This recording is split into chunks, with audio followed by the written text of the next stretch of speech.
السلام عليكم، ايه الاخبار؟ النهارده باذن الله هنبدا بلاي ليست جديده على القناه بتتكلم عن فريمر موشن. ايه هي فريمر موشن؟ فريمر موشن هي لايبراري بتوفر لك انك تقدر تعمل الانيميشنز في رياكت. طيب، ايه بيميز فريمر موشن عن غيرها من الاوبشنز؟ من وجهه نظري حاجتين مهمين جدا.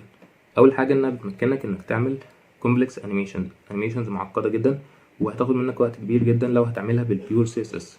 طيب، تاني حاجه فكره انها سهله في الاستخدام. زي ما تشوف باذن الله على مدار البلاي ليست انها سهله جدا انك تتعلمها وانك تستخدمها. طيب، هنعمل ايه في البلاي ليست؟ البلاي ليست مقسومه جزئين.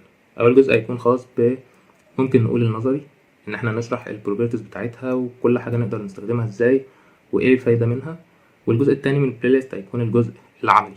هنبدا ان احنا ناخد كذا مثال على تكست انيميشنز، مثلا سكرول انيميشنز، كارد انيميشنز، شويه حاجات كده باذن الله هتكون جامده جدا، يعني هنعملها في الجزء التاني من البلاي ليست ان شاء الله. تمام.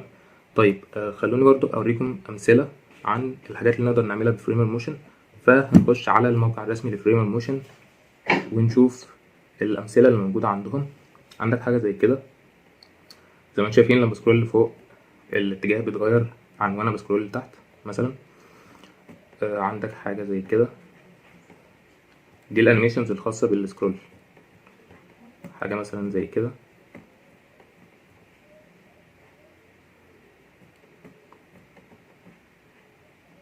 وامثله كتير جدا جدا جدا. عندك حاجات في الهوفر انيميشنز، عندك التاب انيميشنز، عندك الدراج انك تقدر تسحب الكارز دي وتحركها في الويندو. عندك هنا البروجرس سكرول اللي ظاهر فوق هنا ده. فزي ما قلت افكار كتير جدا، دي الافكار الرسميه في الموقع، ولكن انت ممكن تبدع مادام انت فهمت الكونسبت بتاعتها والطريقه اللي هي بتشتغل بيها. فانت كل الحريه معاك انك تعمل كل الافكار حسب الفكره بتاعتك انت. تمام.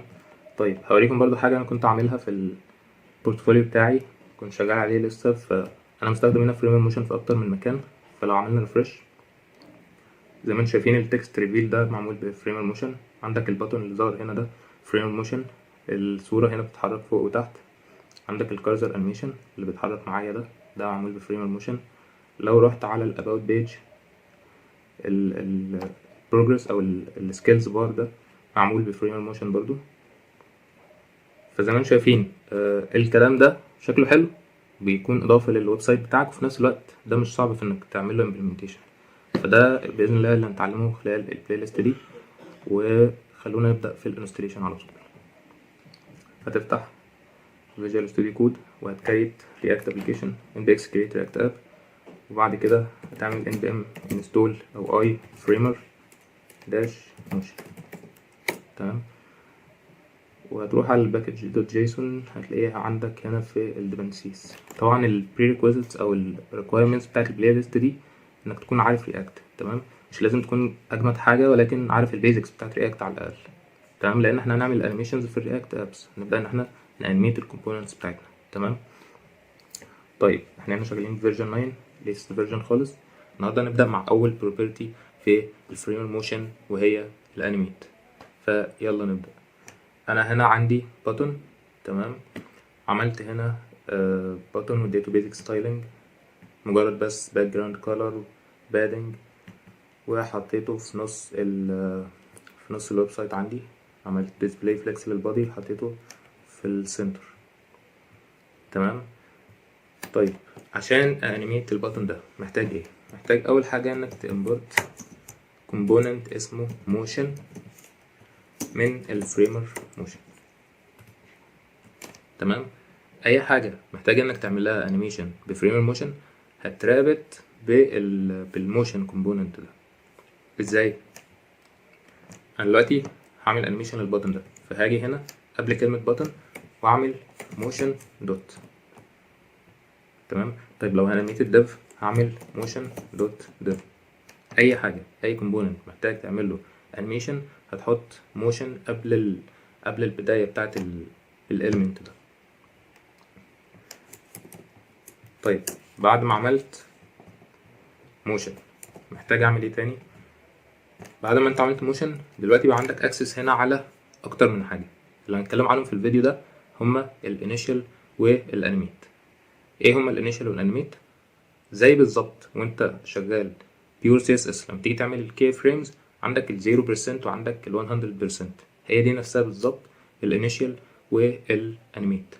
الانيشال هي الوضع البدائي للانيميشن، الانيميشن ده هيبدأ منين، والانيميت هي الوضع النهائي هينتهي فين. فخلونا نشوف الكلام ده. هعمل هنا انيميت، وخلونا نشتغل على البروبرتي اللي هي بتاعه الترانزليت. هعمل مثلا ترانزليت اكس، ترانزليت، هقفل بس ده. لو محتاج اعمل ترانزليت اكس فهعمل اوبجكت واكتب بس اكس، واحط المقدار اللي انا عايز اعمل ترانزليت دي، مثلا 200. زي ما انتوا شفتوا كده الباتن جيم ناحية اليمين 200 بكسل. طيب لو انا عايز اعمل ترانزليت للواي 50 هينزل تحت 50 بكسل. تمام. كل ما اعمل ريفرش بيبدأ منين؟ بيبدأ من النص، من الاوريجينال بوزيشن بتاعه، وبينتهي الانيميشن بتاعي بينتهي في المكان اللي انا محدده هنا. طيب ممكن اعمل الاوباستي بزيرو، هتلاقيه اختفى خالص، حاجه زي كده. زي ما انتم شايفين بيبدأ من النص، بيروح في المكان بتاعه بينتهي فيه، وبعد كده يختفي. عندك هنا كل البروبرتيز بتاعت السي اس اس تقدر تستخدمها هنا، بس لاحظ ان ده اوبجكت. فانت مثلا لو تعمل باك جراوند كلر هتعمل باك جراوند كلر كامل كيس، هتعملها كده، مش هتعمل هنا بالشكل ده. دي مش سي اس اس، ده اوبجكت جافا سكريبت. تمام. فكل حاجه هتبقى كامل كيس. طيب زي ما انتوا لاحظتوا، خلينا بس نشيل الاوباسيتي ده، وخلينا نشتغل على الاكس بس. ركز كده هتلاقيه بيبدأ من النص بالظبط، من الاوريجينال بوزيشن بتاعه. طب انا عايزه يبدأ من مكان تاني، انا عايزه يبدأ مثلا من الشمال خالص، او من الشمال ب200 بكسل وينتهي عند 200 بكسل يمين. هعمل ايه؟ هنيجي هنا بقى للانيشال، هتحط له انيشال وتعمل اوبجكت وتحط فيه الاكس بسالب 200. كده معناها انه ابدأ من سالب 200، ابدأ من هنا وانتهي عند 200، انتهي هنا. وتعالى نعمل سيف ونشوف. زي ما انتوا شفتوا كده بدأ من الشمال خالص. هضيف هنا بروبرتي بتاعة الترانزيشن، مش مطالب بيها في الفيديو ده، لسه هتتشرح قدام.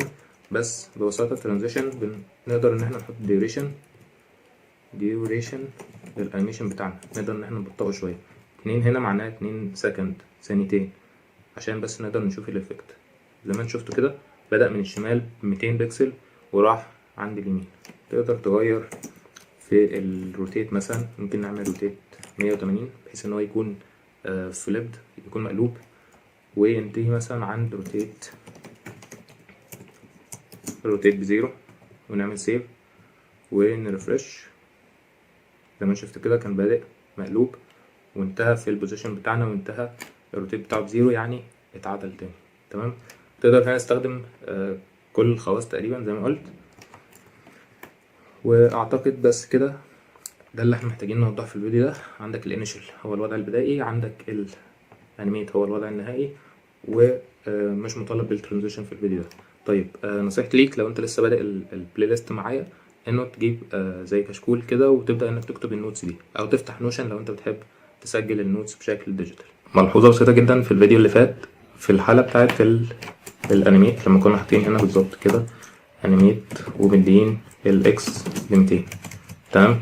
انت هنا ممكن تحط، خلينا بس نحط هنا يساوي، انت هنا ممكن تحط ترانزليت اكس، يعني اكنك بتتعامل سي اس اس، وهتبقى نفسها بالظبط. لو حطيت هنا ترانزليت اكس هي نفسها بالظبط في نفس المكان البطن اهو، ولكن كشورت هاند بس. فانت بتسهل، انت تقدر انك تحط الاكس بس كده، وتقدر تحط الواي بنفس الطريقه بالظبط، واي مثلا 50 بنفس المنطق بالظبط. تمام. بدل ترانزليت اكس ترانزليت واي تقدر تستخدم الاكس والواي على طول. طيب في الفيديو النهارده هنتكلم عن موضوع مهم، وهو الاكزيت والانيميت بريزنس. ايه هو الاكزيت وايه هو الانيميت بريزنس؟ لو انا عندي البوتن ده لسبب ما هيختفي من البيج بتاعتي، هيتشال. تمام. فخلونا هنعمل الامبلمنتيشن للكلام ده. هنشغل تايمر كتجربه كده، وبعد مثلا 5 ثواني البوتن ده بيختفي من البيج. طيب وهو بيختفي انا مش عايزه يختفي مره واحده بس كده، انا عايزه يختفي بانيميشن. هو ده الاكزيت انيميشن اللي بنتكلم عليه. فيلا نبدأ الامبلمنتيشن. هامبورت بس من هنا كده اليوز ستيت واليوز افكت عشان نشغل التايمر، وهعمل ستيت اسمها شو. تمام، انا بس هقفل ده وهعمل ستيت شو وست شو، وهنبدأ بترو لان البطن بيكون ظاهر في الاول. تمام، بعد كده هشغل اليوز افكت بتاعتي بتستقبل مني فانكشن، والفانكشن دي هحط جواها اخليها بس تشتغل على طول empty array في الديبنسيز بتاعتها، وهحط جواها تايمر. هعمل set time out واللي بتستقبل مني فانكشن، والبارامتر التاني بتاعها هو الزمن. حطينا 5000 ملي سكند يعني 5 ثواني، وهنا في بعد ال5 ثواني انا عايز set show اخليها بفولس بحيث ان انا اخفي البطن بتاعي ده. تمام، طيب وهاجي هنا هخليها conditional، هقول له لو الشو دي بترو فساعتها يظهر لي البطن، غير كده مش هيظهر البطن. تمام، خلينا بس نعمل ريفرش كده. تمام، البطن ظاهر لان البدايه بتاعتي بترو اصلا، بدايه الستيت بتاعتي. بعد 5 ثواني زي ما انتوا بتشوفوا كده البطن بيختفي، بس بيختفي مره واحده.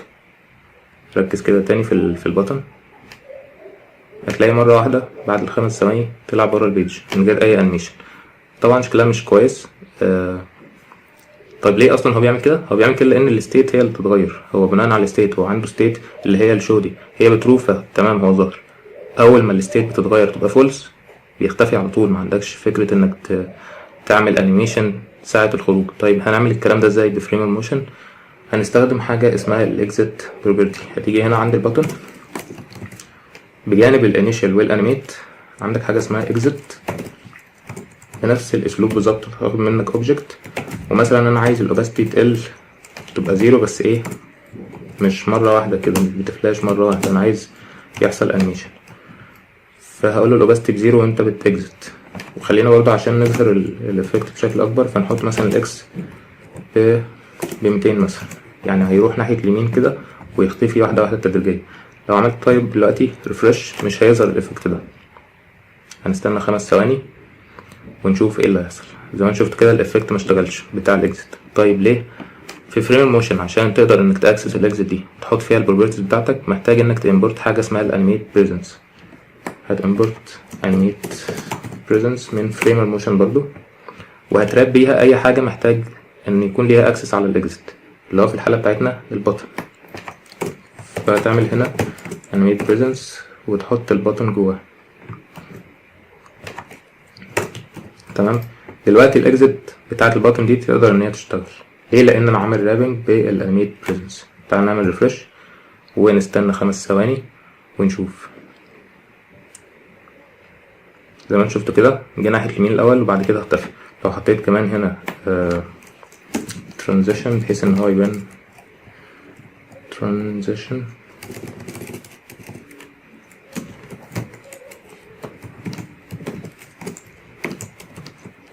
عشان الافكت بتاعنا يبان بشكل اكبر، ونقلل بس المدة دي شوية نخليها مثلا ثانيتين ونعمل ريفرش.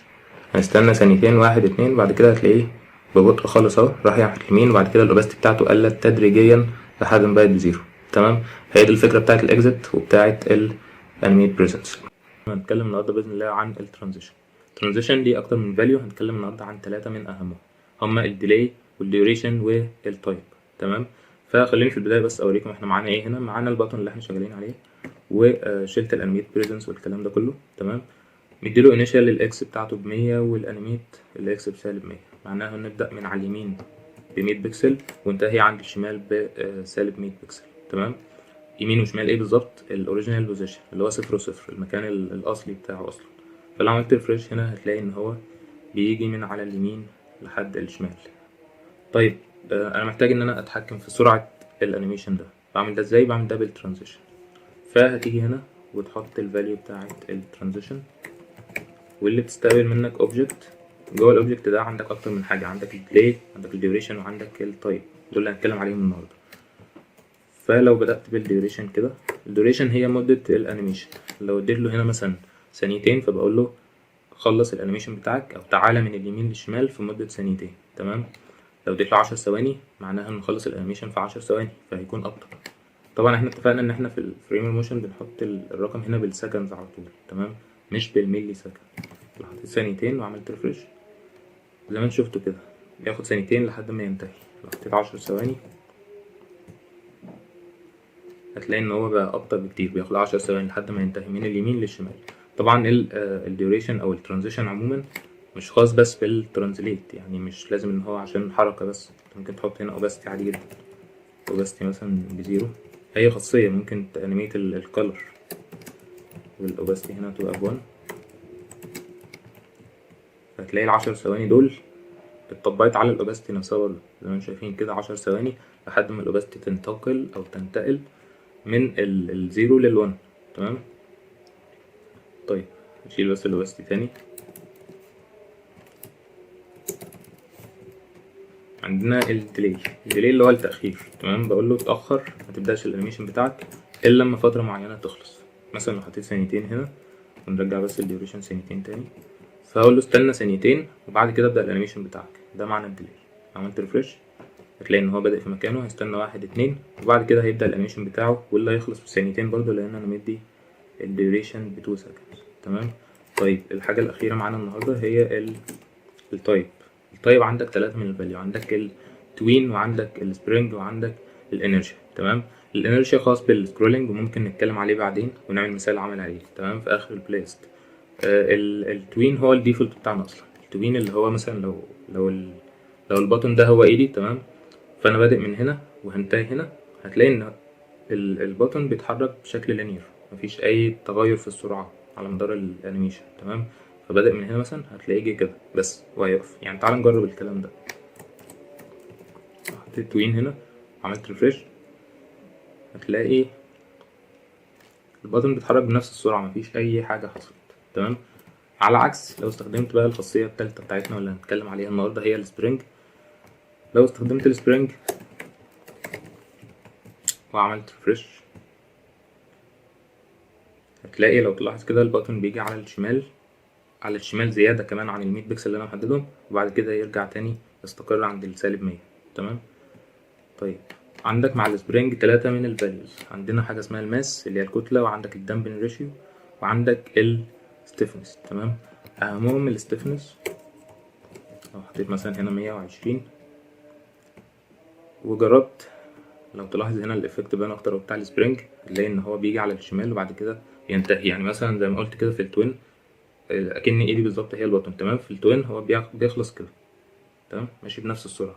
لكن في السبرينج هو بيبدأ من هنا بيعمل كده وبعدين يتحرك شوية كده وبعد كده يستمر. تمام.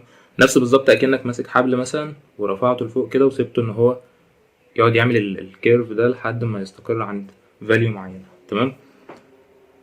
هو ده السبرينج. الستيفنس دي لو زودتها هتلاقي إن الإفكت بتاعك بقى أسرع زي ما انتم شايفين كده، بقى أسرع بكتير جدا. تمام. فأنا شايف 120 كده كويسة، ممكن 200، ممكن 200. تمام. عندك الماس اللي هي الكتلة زي ما قلت، انت ممكن تغير في الفاليوز هنا بقى وتجرب فيهم. يعني حط مثلا نص، الديفولت بتاع الماس هو 1. تمام. لو حطيت نص زي ما انتم شايفين الافكت معادش واضح قوي زي ما كان واضح من غير الماس. تمام. لان لو حطيت مثلا الماس هنا ب1 تاني وجربت هتلاقيه بقى سريع تاني. تمام. الماس هي الكتلة، كل ما بتزودها كل ما الافكت بتاعك يكون اسرع. حطيت هنا مثلا 1/10 جربت هتلاقيه معادش ظاهر اصلا، معادش ظاهر الافكت بتاع السبرينج. تمام. لان الماس بقت قليلة جدا. فمثلا نص مناسب، خليها من بين نص وواحد مثلا حسب الحالة برضو بتاعتك. وعندك الدامبنج دي هي المدة اللي هياخدها الانيميشن لحد ما يستقر. تمام.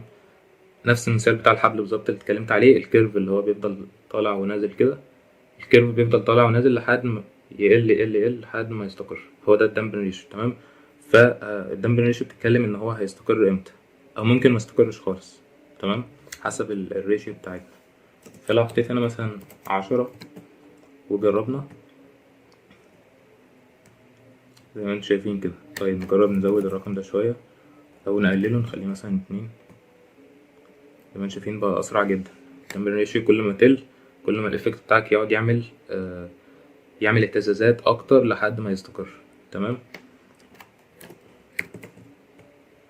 5 زي ما انتم شايفين، 5 ممكن تكون مناسبة وهكذا.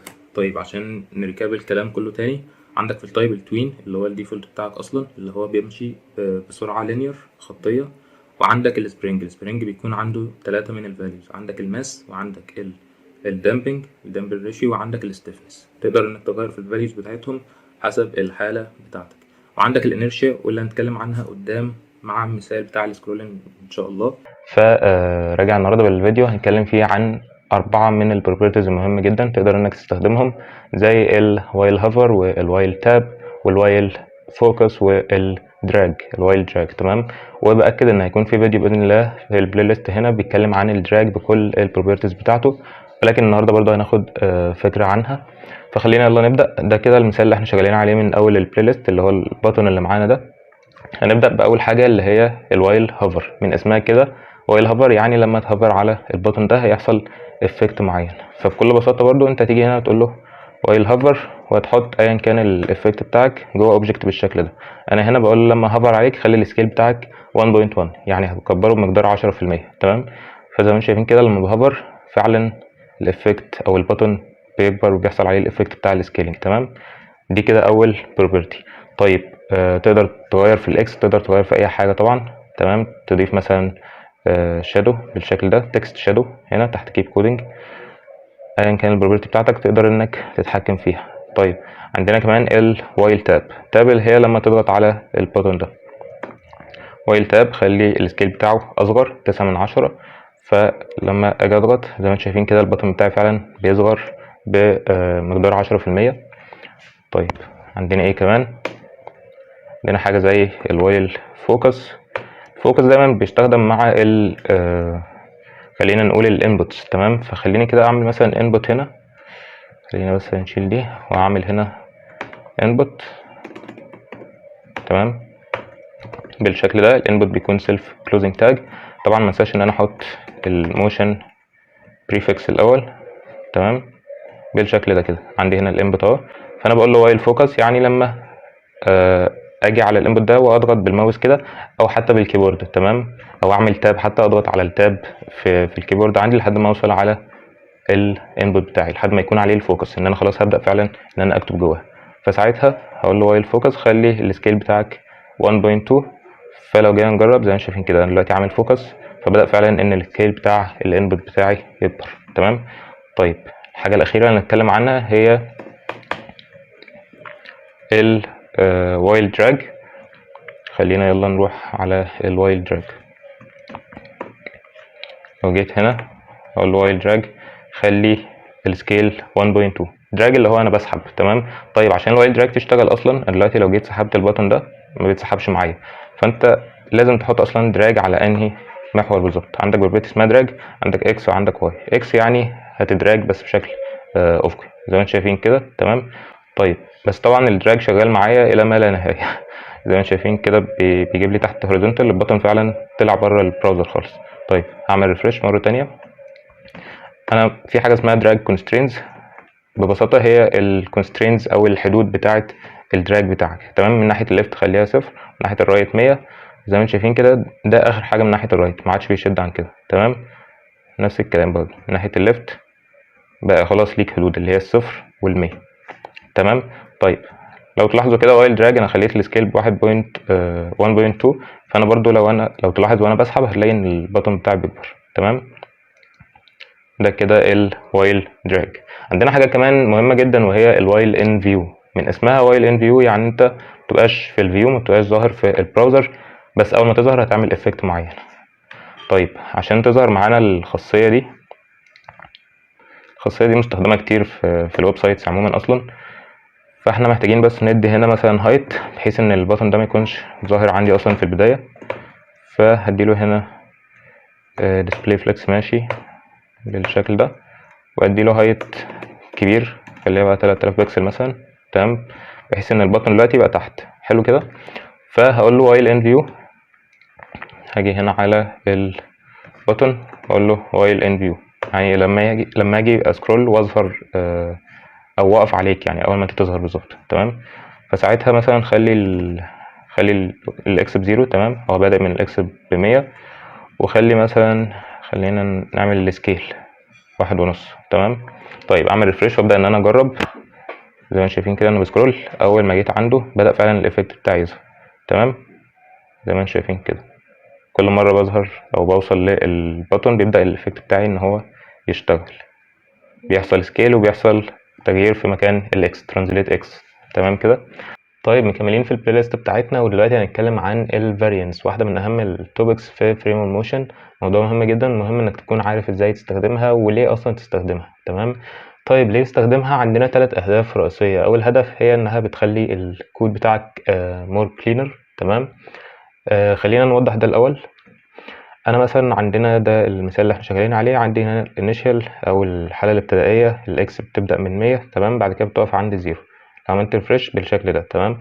طيب محتاجين دلوقتي ان احنا نشتغل بالفاريانس، فممكن تيجي هنا وتكريت اوبجكت عادي جدا، هنسميه مثلا div variance بالشكل ده. تمام. طيب جوه الاوبجكت ده عندك حاجه اسمها hidden. hidden ده هو الحاله الابتدائيه. طبعا ممكن تسميه اي حاجه، بس الكونفنشن او الناس متعوده عليه ان انت بتسميها hidden، لان الديف بتاعك بيكون مخفي اصلا في الاول. تمام. ده هتحط فيه ايه؟ هتحط الحاجات اللي جوه الانيشال هنا، اللي هو الاكس ب100. حلو كده. طيب هتقول له الاكس بكام؟ ب100. طيب هنعمل كمان بروبرتي اسمها visible دي حاله النهائيه. تمام. يبقى مكان الانيميت هنا عندي الاكس ب0، فهاجي هنا هقول له الاكس ب0 بالشكل ده. طيب هل ممكن احط الترانزيشن؟ عادي مفيش مشكله. طيب هنحط ترانزيشن فين؟ في الهيدن ولا في الفيزيبل؟ طبعا هنحطه في الفيزيبل، لان احنا محتاجين ان هو بيفيدن والاليمنت بتاعتنا داخله، او الاليمنت بدا ان هو يظهر، فهنظهر الترانزيشن. فعندك هنا حاجه اسمها ترانزيشن بالشكل ده، عباره عن اوبجكت برضو، وهتحط جواه الديوريشن بتاعتك. تمام. طيب عشان نستخدم بقى الاوبجكت ده، فهاخده كوبي كده وابدا ان انا اشيل كل الكلام ده من هنا، وهقول له variance، وهباصي اسم الاوبجكت بتاعي. طيب هل كده هيشتغل؟ خلينا كده نعمل ريفريش ونشوف. هنلاقي ان هو ما اشتغلش. طيب ليه؟ لان انا خلاص حطيت الاوبجكت بتاعي، بس لسه ما استخدمتش البروبرتيز اللي جواه، فمحتاج ان انا احط الانيشال بتاعتي بالهيدن والانيميت بالفيزبل بالشكل ده. فاللي بيحصل ان انا مكان كلمه هيدن دي هروح اشوفها في الفاريانس، هلاقي عندي الاوبجكت ده، فالاوبجكت ده هيتاخد كده قوي وهيتحط هنا مكان كلمه هيدن. نفس الكلام مع فيزبل دي هتتشال وهيتحط مكانها كل الكلام اللي هنا ده. تمام. طيب فلو نلاحظ هنلاقي الكود بتاعنا بقى طبعا بقى كلينر، بقى واضح اكتر. تمام. عندي بس الكلام ده، لكن اللوجيك نفسه والترانزيشنز محطوطه بره الكومبوننت اصلا. تمام. فدي اول فايده. طيب تاني حاجه بستفادها من حوار الفاريانس ده هو موضوع البروباجيشن. ايه هو البروباجيشن؟ خلينا نشوف المثال اللي قدامنا ده. انا عندي هنا الديف الاصلي. تمام. والديف ده جواه مجموعه من ال H1 اللي بتقول هلو وورلد. حلو كده. طيب الديف الاصلي ده انا حطيت عليه الموشن. بعد كده بدات ان انا استخدم الفاريانس اللي انا اصلا عملتها هنا في الاوبجكت ده. بعد كده عندي الهيدن والفيزبل، الاكس ب100، بعد كده الاكس بتبقى ب0، فحطيت هنا الانيشال بهيدن والانيميت بفيزبل. تمام. حطيت هنا مجموعه ال H1 بتاعتي. طيب خلينا نعمل ريفرش. هتلاحظ ان ال H1 بتاعك او الكونتنت بتاع الديف بمعنى صح بيتحرك من اليمين للشمال، من الاكس ب100 للاكس ب0. طيب هل ال H1 ده هو اللي بيتحرك؟ الحقيقه لا، الديف نفسه هو اللي بيتحرك. تمام. الديف الاصلي الكونتينر بتاع ال H1 او الهيدنز بتاعتي هو اللي بيتحرك. طيب نفترض دلوقتي ان انا محتاج احط انيميشن معين على ال H1 نفسه. فهنعمل كده ازاي؟ طبعا هنحط كلمه موشن. بعد كده هبدا ان انا طبعا برضو ما ننساش الكي بتاعنا بالشكل ده. طيب هبدا ان انا اعمل ايه؟ هعمل child variance. تمام. const child variance بالشكل ده، وهقول له في حاله الهيدن خلي الهيدن بتاعك الاوباسيتي ب0، بعد كده في الفيزوال خلي الاوباسيتي ب1، يعني الهيدن بتاعي مش هيكون ظاهر، بعد كده هيظهر. تمام. طيب خلينا كمان نضيف ترانزيشن بالشكل ده، الديوريشن بتاعته بنص سكند. حلو. طيب خلينا يلا نحط ال child variance هنا زي ما عملنا فوق بالظبط. بعد كده احط الانيشال، بعد كده احط الانيميت. طيب ايه بقى هو البروباجيشن؟ البروباجيشن ببساطة ان الانيشال والانيميت اللي هنا دول بيحصل لهم بروباجيشن او بيتورثوا مثلا للتشيلدرن من غير ما احط الكلام ده هنا تاني، من غير ما اكرر الانيشال والانيميت في كل التشيلدرن مرة تانية، بشرط واحد بس. ايه هو الشرط ده؟ ان الكلمة اللي هنا دي اللي هي hidden هي نفس الكلمة اللي هنا دي، تمام، والvisual هي نفس كلمة visible. طيب يبقى اللي بيحصل دلوقتي لو جينا هنا انا ممكن اشيل دول ومش هيحصل اي مشكلة. ليه؟ لان الانيشال بيساوي hidden والانيميت بيساوي hidden، دي تلقائي كده بتتورث للchildren فاكنها محطوطة هنا بالظبط. طيب هل الخواص نفسها هي اللي بتتورث؟ يعني هل الاكس بتساوي 100 دي والاكس هتبقى بزيرو هو ده اللي بيتورث للهيدنج؟ الحقيقة لا، اللي بيتورث بس هو كلمة hidden وكلمة visible، لكن كلمة hidden محتواها نفسه هجيبها من هنا من الchildren نفسه، تمام، من الاوباستي بزيرو، بعد كده الاوباستي هتبقى بون، تمام. فهو مجرد بس ان انا بشيل التكرار، طبعا برضو بيخلي الكود بتاعي cleaner. ودلوقتي لو جيت بدأت ان انا اعمل refresh هنلاحظ حوار الاوباستي ده بدأ فعلا ان هو يوضح. طيب تالت حاجة نقدر نعملها في حوار الفاريانس ده لما يكون عندنا parent variant و children variants، هي مجموعة من الخواص نقدر نحطها في parent variants. أولهم حاجة اسمها الوين دي نقدر إن احنا نحطها هنا في visible، تمام. عندنا ليها value اسمها before children وعندنا value تانية اسمها after children. من اسمها كده before children معناها إنك هتخلص كل الانيميشن اللي هنا ده بتاع الديف، الإكس هتكون ب100 بعد كده ب0 بعد كده هتبدأ الانيميشن اللي هنا، تمام. after children العكس، هتبدأ الأول بالانيميشن اللي هنا ده، لما يخلص اعمل الانيميشن بتاع البيرنت، تمام. طيب أنا حطيت هنا before children، خلينا نعمل refresh. طبعا مش واضحة لأن الديوريشن نفسها قليلة بتاعة البيرنت، بس لو حطينا مثلا ثانيتين وعملنا refresh هنلاحظ ان هو هياخد الاول ثانيتين. طبعا مش باين الترانزيشن من اكس ب100 لاكس ب0. ليه مش باين؟ لان في حاله ان الديف اصلا لسه ما اتنقلش من 100 ل0، فالكونتنت اللي هنا ده بيكون الاوستي بتاعته ب0، تمام.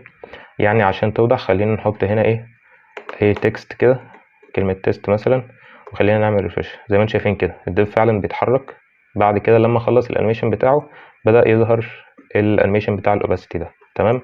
والعكس بقى لو عملت الافتر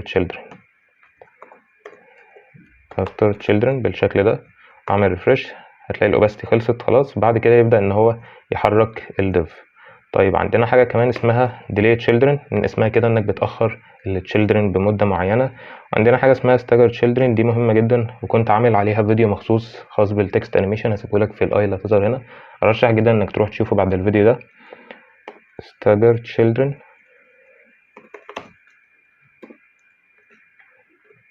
بالشكل ده، تمام. لو حطيت هنا نص ثانية stagger children معناها ان احنا هنحط فاصل زمني ما بين كل تشايلد والتاني، تمام.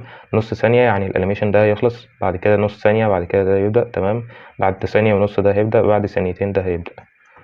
فده بيكون مهم جدا، الافكت ده بتحتاجه مع التايب افكت. بس ده تقريبا معظم الحاجات الخاصة بالفاريانس. ممكن تقرا اكتر في الدوكيومنتيشن وتشوف الدنيا ماشية ازاي، بس حبيت ان انا اوضح لك الدنيا في فيديو واحد. طيب ده فيديو قصير جدا هنتكلم فيه عن حاجة اسمها الكي فريمز. الكي فريمز هي زيها زي السي اس اس بالظبط، ان انت عندك اكتر من فريم للانيميشن بتاعك، فنقدر ان احنا نستخدمها بالشكل اللي قدامنا ده، تمام. خليني اعمل زوم ان. بدل ما بتحط فاليو واحده بس زي الاوباسيتي كده بزيرو، لا انت تقدر انك تحط اري، تفتح اري وتحط فيه الفاليوز المختلفه بتاعتك. فهنا معناه ان الاكس هتبدا بزيرو، بعد كده توصل 100، بعد كده ترجع بزيرو تاني، تمام. نفس الكلام مع السكيل. خلينا حتى نشيل الانيميت ده من هنا كده نجرب الاول من غيرها. لو عملت ريفرش طبعا مش ظاهر حاجه، فخلينا نحطها مره تانية. زي ما انتم شايفين كده السكيل مثلا بيبدا بواحد، بعد كده بيوصل لاتنين، بتلاقي ان الفونت بتاعك كبر، بعد كده بيرجع تاني بواحد. نفس الكلام مع الاكس والواي، الواي بينزل لتحت وبعد كده بيطلع لفوق تاني، والاكس نفس الكلام. حلو، بس كده ده كان كل حاجه تقريبا عن الكي فريم، تقدر تشوفها اكتر في الدوكيومنتيشن، ولكن حبيت اعرفك بس ان هي موجوده. طيب خلونا يلا نختم البلاي ليست بتاعتنا بحاجه اسمها الريبيت. ريبيت انيميشن يعني انك بتكرر الانيميشن بتاعك. طيب عندك 2 property طبعا بتتحط في الترانزيشن. عندك الريبيت نفسه تمام، تقدر انك تحط حاجه اسمها انفينيتي دي اللي هي مدى الحياه، هيفضل يحصل الانيميشن بتاعك يتكرر تمام من غير ما يقف خالص. ولكن عندك برضو انك تقدر تحط عدد معين، ممكن تحط 3 مثلا تمام، فبتستقبل منك نمبر، او انك تحط انفينيتي. بعد كده عندك حاجه اسمها ريبيت تايب، عندك ريفيرس وعندك ميرور وعندك حاجه اسمها لوب من اسمها كده ان هي بتبدا من البدايه تاني، كل ما يوصل للنهايه يعيد ويكرر نفسه. الريفيرس يعني رايح جاي، ده اللي احنا مثلا هنجربه دلوقتي. لو جيت عملت ريفرش زي ما انتم شايفين كده هي رايحه جايه. عندك حاجه اسمها الميرور، بيبدا من المكان اللي هو انتهى فيه، يعني لو هو بدأ من الفروم للتو فالعكس هيبدأ من التو للفروم. هي مش باينه هنا عشان احنا شغالين على الاكس بروبرتي، بس ممكن توضح في بروبرتيز تانية وفي حالات تانية. ده تقريبا كان كل حاجة حبيت ان انا اتكلم عنها في فريمر موشن. حبيت ان احنا نلخصها كده في سلسلة فيديوهات صغيرة. اتمنى انك تكون استفدت من البلاي ليست دي. لو شايف ان هي ممكن تفيد غيرك فما تنساش انك تعمل شير اكيد، وبرشح لك جدا انك تكمل الفيديوهات العملية اللي احنا عاملينها عن فريمر موشن. هتبقى لك دلوقتي في الفيديوهات الكارد اللي هيظهر لك في اخر الفيديو، تقدر انك تشوفها وتطبق عملي على كل اللي احنا اتعلمناه ده. وبس كده، بالتوفيق.